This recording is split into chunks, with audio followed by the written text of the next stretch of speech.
Yes, we'd like to welcome everyone here today for this event, which is the Capstone presentation for the Master of International and Comparative Education. I'm Dr. Hassan Hussain, I'm the chair, and we'd like to first recognize our faculty members, who are esteemed faculty members who are here today. Yes, if you'd like to just stand up so everyone can see you. This is Dr. Nagwa Magahed, Dr. Heba Al-Ghamedi, and Dr. Jihan Usman.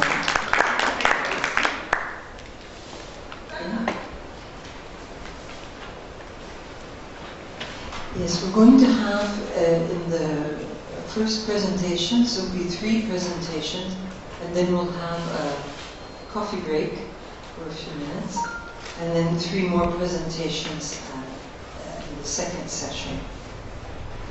The first presentation will be by Lilian from Barsoum, and she's going to talk about the effectiveness of blended teacher professional development and Egyptian case study.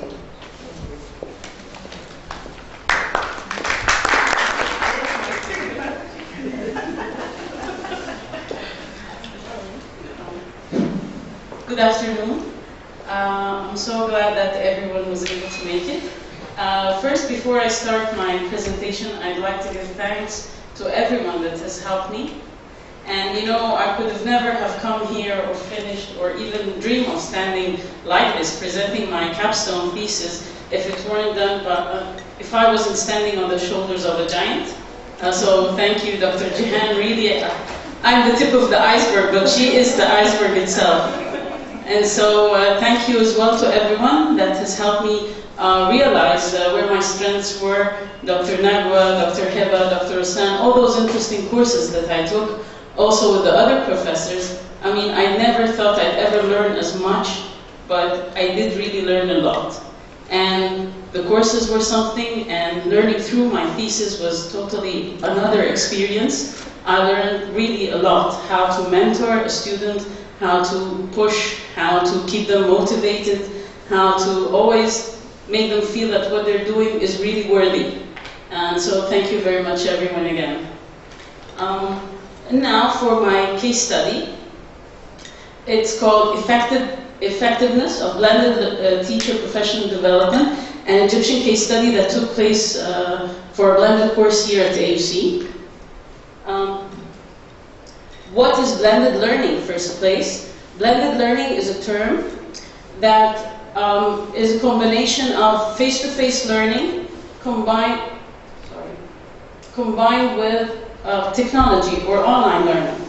But as you can see, blended learning is a term that comes in between. It's where you bring in the best of both worlds, the best of online distance learning and the best of face-to-face interaction.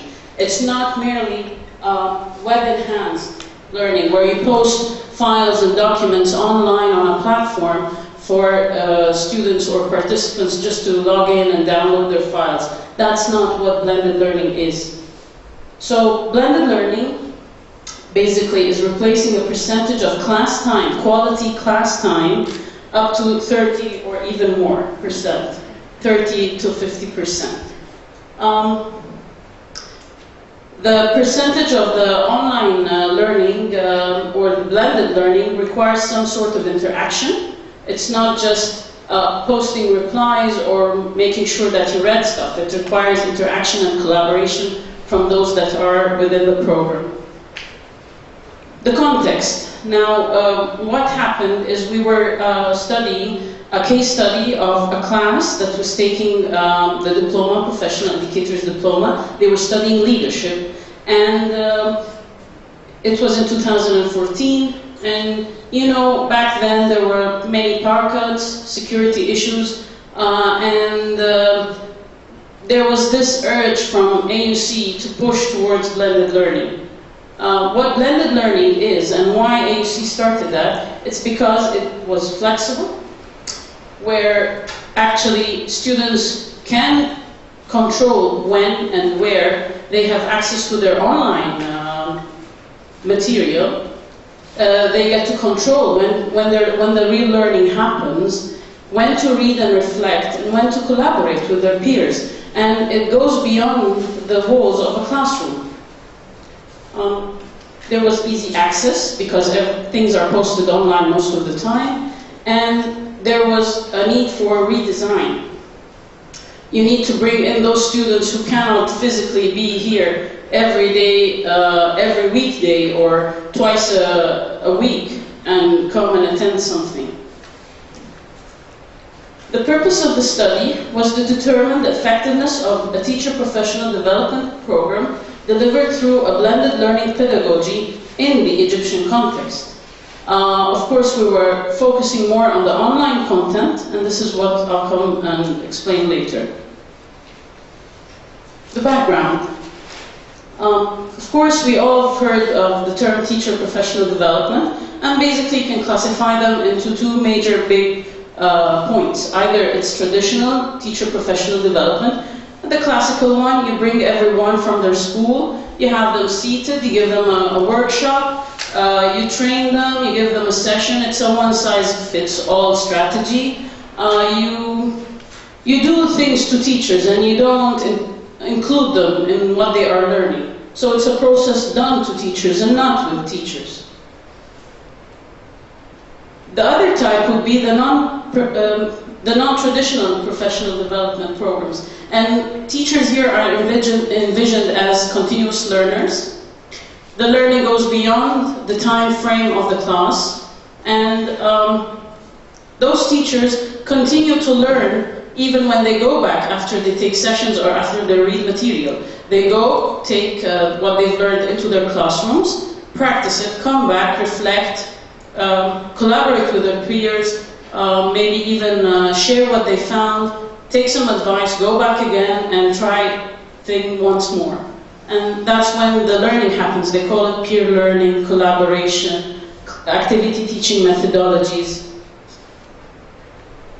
What are the components of an effective teacher professional development program? There are a few components that the literature covered, and one of them is duration.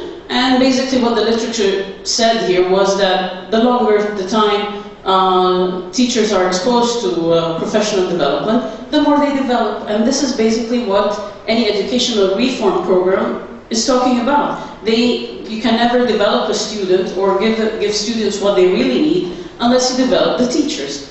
And so the more you expose them to professional development, the more they will develop. And then comes content. Content is what you give to teachers based upon what they really need. Something that is customized, something that is related to their context, and not just as what the formal or the traditional way of development is one size fits all. You bring in the people, they listen to something and they move out. Another component would be active participation, where tasks and strategies encourage teachers to think and get actively engaged. Another most important one would be collaboration. Through communities of practice, through teacher networks, or even teacher study groups. Blended learning or teacher professional development should have that component somewhere. What about the blended course that was the focus of the case study? There were 15 participants in that class. They were studying the leadership course from a program of professional educators diploma program. It was an 8 weeks program. They had a summer course, and there were 3 weekends face-to-face sessions. They had to come in class, attend, and spend 2 days together. And then the rest of the weeks were online. And this is basically what the outline was. You have an intensive 2-day weekend face-to-face, then online, and then another weekend we come and gather, and then online, and then another weekend. And then the rest is online. These were the research questions. They were 5 questions. To what extent were participating teachers satisfied with the blended TPD experience? What factors impacted teachers' satisfaction with that blended course? To what extent were teachers engaged in the blended course? What factors impacted their engagement? And how did taking the course have an impact on their professional practices? The methodology of this case, it was a case study, as I mentioned before in the title, and the reason for that is because it gives an in-depth understanding of what the real reasons of satisfaction or effectiveness were. We have to really know those reasons and dig deep into them. As for the data collection, it involved qualitative and quantitative methods of collecting data. We used 4 sources: the end of course evaluation surveys that participants would do or submit in the end, the interviews, web analysis, I had to analyze the website that they were using as a platform, and the group mail where they were holding their online discussions. The results. As for the end of course evaluations, the participants were really happy with what they were going through. I mean, everyone was really satisfied for all the different reasons, but in the end they were all happy. They were really excited about the face-to-face component of the course. They all mentioned almost the same items when it came to asking them about that. And as with the online component, it gave them, as we said, more flexibility, more control. One of the participants actually wrote in the end of course evaluations that I would like this course to be delivered for all public and experimental schools principals. He really thought that this kind of methodology would really upgrade those school principals across the country and would give them more chances of having a high quality education from a place that they would never be able to travel to only through this blended methodology. As for the interviews, we could analyze the results under 7 main themes. Number 1 would be the variety of expectations regarding blended learning. The different reactions to the word blended learning initially was, someone thought it was intense, it meant intense. Others thought it meant mixed sources. I mean, that was their first reaction towards the word blended. And then another part of the interviewee said, I thought I knew all about it. And then, of course, later on they discovered they knew nothing at all.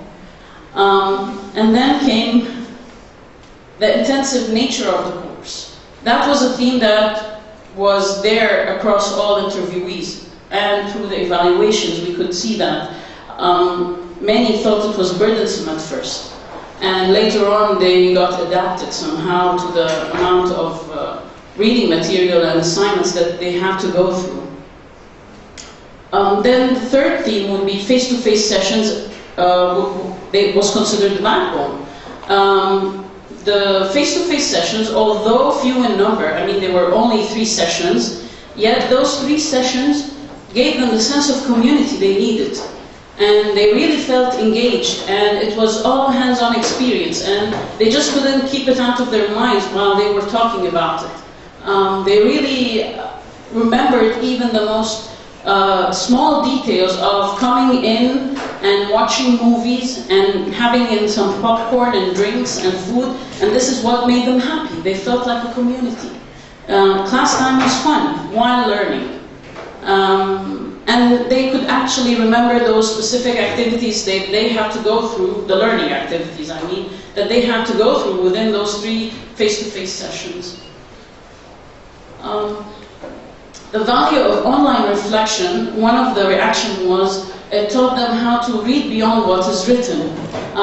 The re-reflection is how they called it, because one of the interviewees said that usually when you're in class, you know the context of the discussion, you know what we're talking about, and then when someone raises their hand and says something, you can see their face, you know their facial expressions, you know what they really mean with the tone of their voice. But when you read something online, you don't have a visual, you don't see the person's expressions, you don't listen to their tone. And so you end up needing to reread that again before you reflect on it and before you reply to that person. You really need to understand what they really meant. And so that's what they called re-reflection and reading beyond what is written. And one of the other major themes was the instructor's presence. they really felt very satisfied with the sense of community, as I explained earlier. They really do remember everything their instructor told them. Comfort with technology. Well, across all those that we interviewed and through the evaluations, we could see that they did have some sort of a struggle with technology. They all came from different backgrounds. Even those who thought they were fine with technology struggled at some point.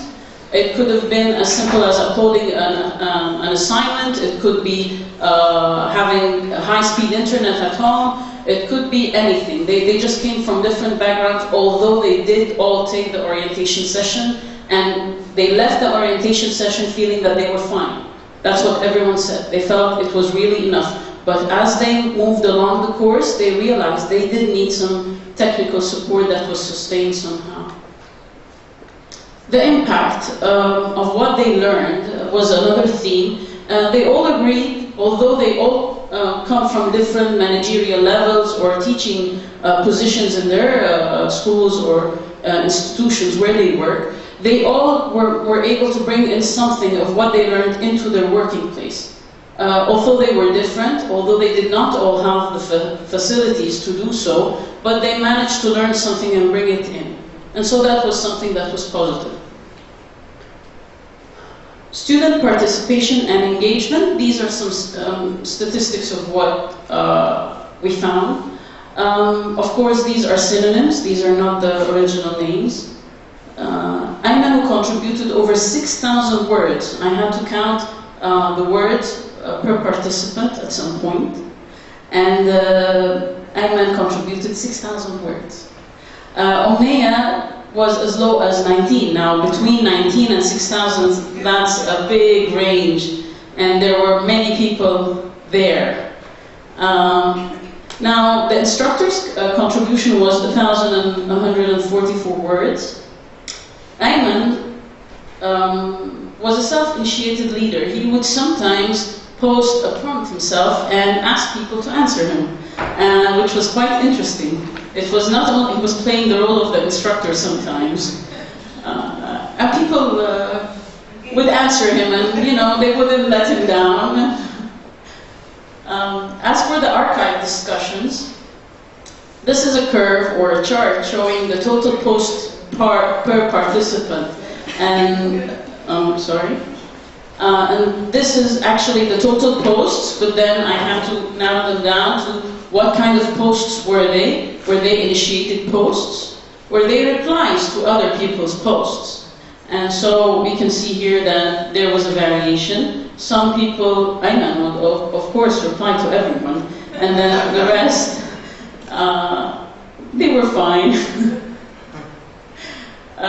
The total number of initiated posts was 108, 14 of which were contributed only by the instructor. The total number of replies to posted threads or initiated threads was 174. Out of these, the instructor only contributed once. The average number of replies per post was 1.6.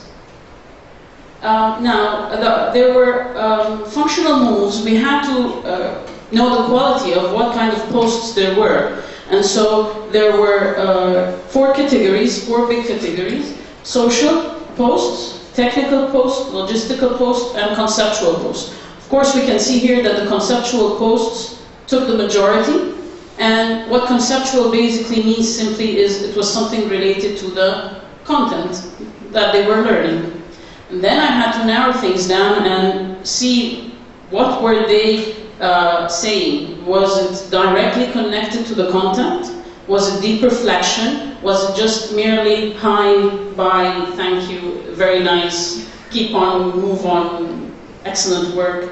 And C1 is basically good or bad statements, or inquiring about assignments, and it constituted more than half of the replies or the posts. Halfway through the semester, participants were encouraged to say a bit more, and so their reflections started to become casual, and then a few times they would really write deep observations after the instructor would post a prompt requiring them to do 1, 2, 3, 4. And these were the only times when they would do so. That's why C4 here, which is deep reflections, is much, much less than over here, which is basically just saying good or bad statements and posting links. Participants, as we can see, were not actively engaged in the blended way that we should have seen, but they were very satisfied with their experience. The schedule, the course outline, everything on the website never encouraged them to do that deep reflection. I couldn't find anything that asked them to do so, and probably that's why they never did. The website and mail group were mainly used for posting assignments, uploading assignments, and just motivational comments. I did mention something about digital imprinting behavior, which is something I made up. And it was basically, I'm a veterinarian, and I sometimes relate things to animal behavior. And what happens is when you have a small animal, newly born animal, the first big thing they find around them, they just follow. And that's what happened. They were all the participants like those newbies, and they would just follow their instructor because their instructor was asking them to do something. They would follow. But without the instructor initiating this push, they weren't moving anywhere. And that's why I called it that. The technology support was a main concern for collaboration, and basically they all had a problem in that. As for the website analysis, it was very clear, user-friendly, and it dealt with blended learning as an online platform where you just post on files, folders, and everyone goes and checks it. That's it, full stop. There was very minimal scaffold. This is how the website looked like. There were those nice tabs at the top where they only had to click. Limitations and recommendations. The limitations first, the interviews were conducted after a long time of the course, and only a limited number of students I was able to access or get through to. There was no access to alternative online platform, and there was an access to another alternative. They started a Facebook group, which was interesting. They thought this wasn't enough. They needed something else they were familiar with to collaborate on. As for design recommendations, what we suggest is that the blended approach has a lot of potentiality for developing teachers in Egypt, and it should be really encouraged. And these are some suggestions: that we should integrate online and face-to-face components and teach instructors, administrators, and students how to do that. We should increase the quality and the quantity of interaction and engagement and scaffold the way for both the students and the instructor to be able to do that. We should orient students to manage the blended learning process, especially the online content. It's not there just to say, I like or dislike, or download. And a sustained technology support throughout the course. Maybe start and frequently ask questions, document with all those questions that people would ask and need to get support from. For future research on blended learning and teacher professional development is minimal, and therefore more research is needed on design elements that would increase interdependence between the online and the face-to-face components. Thank you.